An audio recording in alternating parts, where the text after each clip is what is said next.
habang nanonood ng Netflix. Tapos pagka suspense, napapahinto ako pagka yung may aswang. Charot.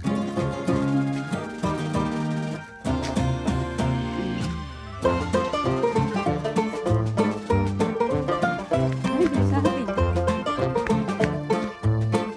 Sarap magsabit sana dun.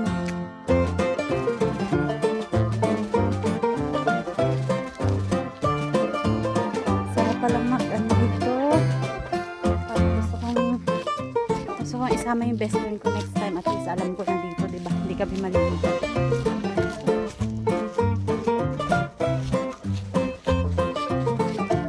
Nalito na kasi kami one time. Did end B. Military ano pala B. Buti na lang, military camp. Walang signal B. Kahit magtawag ka doon 911. Buti na lang yun.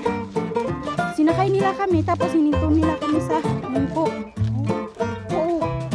As in ang layo be, dun sa Lantaw. Pinakadulo, may ano yung reservoir nga doon.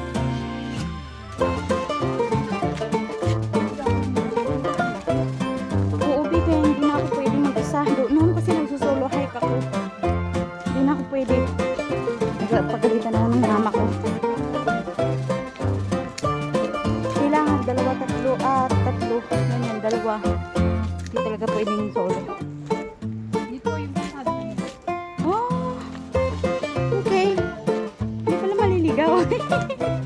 Pabalik din uli. Oo, sige. Oh, ang galing. O, diba? So, yun na pala yung Taitamok na ano. Doon tayo lumusok, guys. So, magandang hapon. Hi, doggy. O, diba? Ngayon lang ako uli na pawisan. Paano naman ako papawisan sa bahay? I-aircon. Wow! Eh, umuha tayo. Charot. Nakakita ka ng isda dyan? Sapa. Sarap maminguit dyan siguro, no?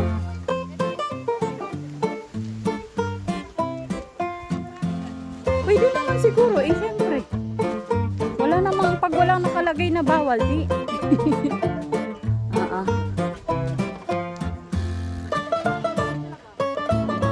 Ang ganda ng ano, wild friends. Eh, pwede ba ako magdala nito sa atin? Nakaano siya eh. Nakanet. Nakanet siya.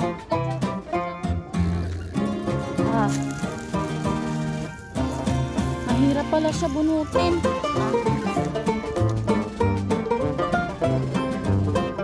Nakanet kasi. Ay, oo. Dito sa baba.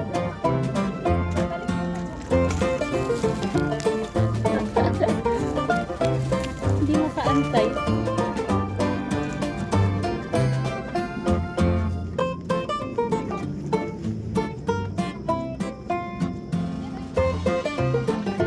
Oo, blue. Kita ko na.